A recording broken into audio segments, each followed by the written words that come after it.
Hello बच्चों, welcome to my channel. तो आज हम करने जा रहे हैं हिस्ट्री यानी कि इतिहास की बात। आज हम इतिहास पढ़ने वाले हैं, जो भी मतलब हमारे से पहले, हम जब से हम पैदा हुए हैं उससे पहले की हम कहानी पढ़ने वाले हैं। ये कहानी है, इसे कहानी की तरह ही समझो, ठीक है। मैं एक इसे कहानी की तरह समझाऊंगी जो कि बहुत ही अच्छी है। फ्रांस की क्रांति, फ्रेंच रिवोल्यूशन, फ्रांस में क्रांति कैसे आई, किसने लाई, सब आज हम पढ़ेंगे। और ये आपका पार्ट 1 या एपिसोड 1 भी कह सकते हैं इसे। ओके, तो चलिए अब हम जल्दी से स्टार्ट करते हैं। अबे तूने सब बता दिया फ्रेंच रिवोल्यूशन के बारे में, पर ये कौन बताएगा कि रिवोल्यूशन क्या है? हाँ बता, रिवोल्यूशन कौन बताएगा? अबे हाँ बता रहा हूँ रिवोल्यूशन क्या होता है। इतनी भी क्या जल्दी है रिवोल्यूशन जानने की? रिवोल्यूशन क्या, आप ध्यान से सुनियो। Political change by many people, एक ऐसा चेंज। पॉलिटिकल मतलब तो पता, अब ये मत पूछो कि पॉलिटिकल मतलब क्या होता है। पॉलिटिकल मतलब राजनीति। जो भी तुम ये टीवी में न्यूज़ देखते हो ना, राजनीति, आज ये जीता, आज बीजेपी जीता, आज कांग्रेस जीता, आज कांग्रेस ने ये कहा, आज बीजेपी ने ये कहा, तो ये सारी पॉलिटिक्स की ही बातें हैं।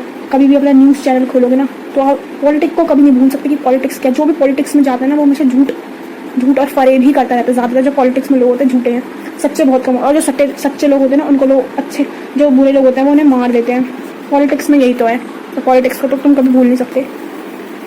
ओके, तो a political change by many people in very short time, एक बहुत ही कम समय में एक ऐसा बदलाव आना जो कि बहुत बड़ा बदलाव हो, बहुत सारे लोगों द्वारा। जैसे कि यहाँ पे बहुत सारे लोग हैं, बहुत सारे लोगों द्वारा एक पॉलिटिकल चेंज आना, एक बदलाव आया। जैसे कि चेंज किया, पहले जो यहाँ पे, जैसे कि ये वुमेन है, इस वुमेन को अधिकार नहीं है वोट का, तो ऐसे यहाँ पे रिवोल्यूशन हुआ, यानी कि लड़ाई हुई, और लड़ाई के बाद वुमेन को भी अधिकार मिल गया वोट देने का। और ये वुमेन हैप्पी खुश हो गई वुमेन, ये सोच रही है अच्छा हुआ मुझे वोट मिल गया। ऐसी लड़ाई तो होनी चाहिए, तो उसी चेंज को कहते हैं एक ऐसी चेंज, मतलब एक ऐसी लड़ाई करो जिसके बाद जो तुम चाहते हो वो पूरा हो जाए। हाँ, अब ये लड़ाई अपने घर में मत करना। तुमने मम्मी से कुछ चीज़ मंगाई और मम्मी ने नहीं दी और तुम लड़ाई करने बैठ गए, फिर कहोगे उन्होंने समझाया था कि लड़ाई करके ना तुम्हें मिल जाता है, तो ऐसा मत करना भूल कर भी, वरना मम्मी तुम्हारे साथ तुम्हें तो मारेगी और आंटी मुझे भी मार देगी। मैंने कहा ऐसा चेंज जो कि पूरी कंट्री में होता है या पूरे वर्ल्ड में होता है। जैसे किसी को वोट देने का अधिकार नहीं होता तो वहाँ पे लड़ाई कर सकते हैं, किसी के साथ भेदभाव डिस्क्रिमिनेशन हो रहा है तब कर सकते हैं, पर तुम तो अपनी चीज़ों के लिए करने लगोगे। नहीं भाई नहीं, ऐसे नहीं करना। कभी तुम्हें टॉयज चाहिए तुम ऐसे लड़ाई कर लो और कहो ये रिवोल्यूशन की डेफिनेशन सुना दो, और political change by many people in very short time, कि अब हम भी लड़ाई करेंगे और हमारी इच्छा पूरी हो जाएगी। ऐसा नहीं होगा तुम्हारे लिए कुछ भी, तो ऐसा तो बिल्कुल मत सोचना। तुम्हारी मम्मी तुम्हें दिला देंगी, तुम्हें कूटेंगी बिल्कुल, और साथ में मुझे भी कूटेंगी।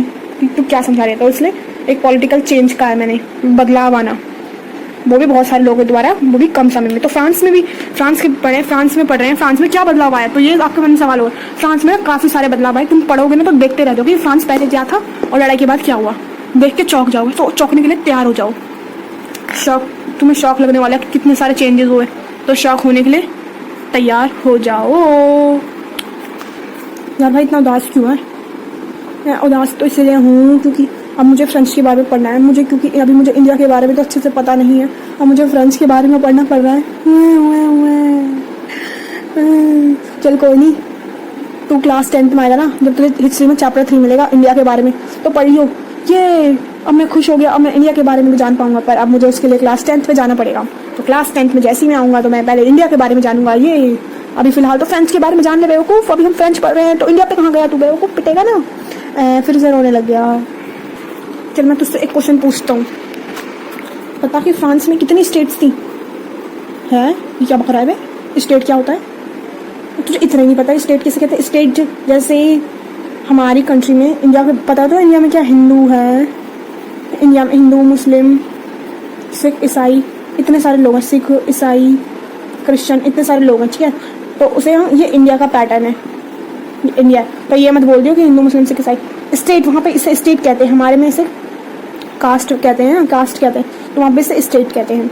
स्टेट ये मत समझो यूपी बिहार पटना स्टेट कहते हैं, इसमें ई जो है साइलेंट होता है, तो स्टेट में ई साइलेंट होता है। चलो बता स्टेट क्या होता है? भाई जब मुझे स्टेट ही नहीं पता था तो मैं स्टेट कैसे बता सकता हूँ? देखो ये भी मुझे बताना पड़ेगा। वहाँ फ्रांस में कितनी स्टेट हुआ करती थी? 3 स्टेट, 3। ओहो मैंने स्टेट की गलत 3 स्टेट हुआ करती थी। कौन कौन सी? पहली, सेकंड, दूसरी और तीसरी कौन है? पहली में आते थे हमारे फर्स्ट, पहली को फर्स्ट स्टेट। अब यार ये तो मुझे पता ही क्यों बता रहा है, सेकंड, थर्ड, 3 स्टेट हुआ करती थी। फर्स्ट में कौन आता था बताओ? फर्स्ट में आते थे कलरजी, मतलब जो चर्च में रहते थे, चर्च में काम करते थे, जो प्लस का निशान पहनते, ऐसे पहन रखते हैं प्लस का। याद आया कुछ? कौन में चर्च में जिनमें वो बोलते हैं फादर बोलते हैं, जैसे हिंदुओं में प्रिस्ट कहते हैं, वैसे ही वहाँ उनको फादर कहते हैं, उनके जो पूजा करवाते हैं, हमारा पूजा पाठ करवाते हैं उनको, तो वो कलर चाहिए। और उसमें जो सेकंड है उसमें ज़्यादा नोबल्स। नोबल्स का मतलब तो पता ही होगा यार तुझे, इतना भी मत बोल। किंग, नोबल्स का मतलब किंग्स, जो जितने भी किंग्स थे वो सेकंड स्टेट में। और थर्ड स्टेट में क्या आते थे? अब यह है पॉइंट की बात जो कि बहुत इंपॉर्टेंट है, ठीक है। थर्ड स्टेट के ऊपर हमारे 3 मार्क्स के क्वेश्चन भी बन सकता है, तो उसको हम एक ढंग से। और भाई कैसा है, क्या हाल चाल है, कहाँ गया? ओ भाई तू बातें करने चला गया, मुझे समझा रहा था तो थर्ड स्टेट बता रहा था मुझे। चलना, तेरे को पढ़ने में ध्यान ही नहीं है, तू कुछ और कर रहा है। ध्यान है पढ़ने में? अच्छा तो ठीक है, मैं बता रहा हूँ थर्ड स्टेट में कौन कौन से आते हैं। ज़्यादा दास में तो थर्ड स्टेट में आते हैं हमारे, तुझे जान कर क्या करेगा, तू थोड़ी ना आता थर्ड स्टेट में। चल मान ले तू फ्रांस में ही है। बिग बिजनेसमैन, बिजनेसमैन कैसे भी लिखो स्पेलिंग, बिजनेसमैन, बड़े बड़े बिजनेसमैन आते थे। मर्चेंट्स, मर्चेंट मतलब पता होगा, व्यापारी, इतना भी नहीं पता। ऑफिसर्स, ऑफिसर, ठीक है। और फोर्थ में क्या? सर्वेंट, जितने भी कॉमन लोग थे, सर्वेंट, आर्टिशन, पेशेंट्स, एक लिस्ट बनाने लग जाएगा ना तो तब पता चलेगा। पेशेंट्स और फार्मर में थोड़ा सा ही डिफरेंस है। फार्मर की खुद की ज़मीन होती है और फार्मर की ओन लैंड, फार्मर का अपना लैंड होता है, बट पेशेंट्स का अपना लैंड नहीं होता। वो फर्स्ट एंड सेकंड स्टेट में तो लोगों के लिए काम करते हैं, ठीक है। इतना ही डिफरेंस है बस इसका। और एट्थ में बहुत सारे लोग हैं इसके, सर्वेंट्स वगैरह। या 9 में टोटल कुल मिलाकर कहें कॉमन पीपल। अगर मैं कुल मिलाकर कहूँ तो क्या है? Common people. जितने भी फ्रांस के कॉमन लोग हैं वो, किनको छोड़कर? कलर्जी और नोबल को छोड़कर जो भी लोग हैं, कलर्जी एक्सेप्ट कलर्जी और nobles, all people are third state. बना लेगा ना मेरा आंसर? हाँ भाई बना लूँगा, तूने तो मुझे बड़े अच्छे समझा दिया। ले चॉकलेट खा ले इसी खुशी में। थैंक यू, मेरे पास हमेशा पढ़ना है, हमेशा मुझे चॉकलेट दियो।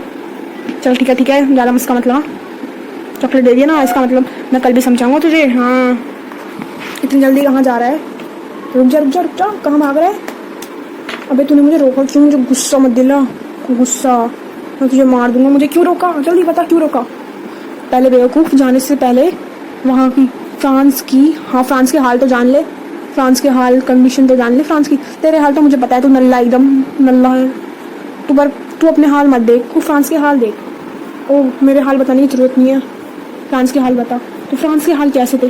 फ्रांस के हाल थे बहुत बुरे, बहुत बुरे। चल इतना बता दिया बुरे। अब एग्जाम में क्या बुरे लिख के आऊँगा? नहीं बता रहा हूँ ना डिटेल में। तो वहाँ की ट्रेजरी कैसी हो गई थी? खाली। ट्रेजरी कैसी हो गई थी? ट्रेजरी एम्प्टी हो गई थी। और ये मत बोलिए एम्प्टी और ट्रेजरी का मतलब, ट्रेजरी मतलब खजाना, जो वहाँ का खजाना था वो खाली हो चुका था, पूरा खजाना खाली। तुझे कैसे लगा जब तेरा खजाना खाली होगा? भाई बहुत गुस्सा आएगा भाई।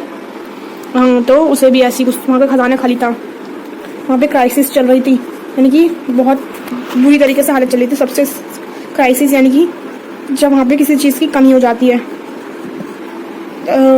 जब तुझे खाना होता है और खाना कम पड़ जाता है, तो वैसे ही वहाँ पे भी कमी पड़ गई थी।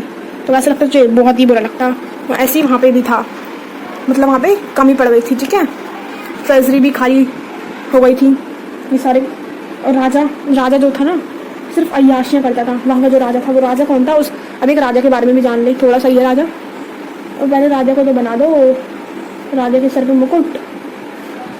वहाँ का जो राजा था, ओहो मोटा, राजा के हाथ में एक तलवार। वहाँ का राजा जो तो बहुत ही बुरा था, उसका नाम भी जान लो, उस महान शख्स का नाम, उसका नाम था लुई 16, 16वां लुईस, जो कि कौन सी फैमिली से बिलोंग करता था? बर्बन फैमिली से बिलोंग करता था। बर्बन फैमिली से, कौन सी फैमिली? बर्बन फैमिली, ठीक है, बर्बन फैमिली से बिलोंग करता था। और उसकी पत्नी का नाम क्या था? मारिया एंटोइनिटी, ठीक है। तो मारिया एंटोइनिटी, इतना जान लें लुई।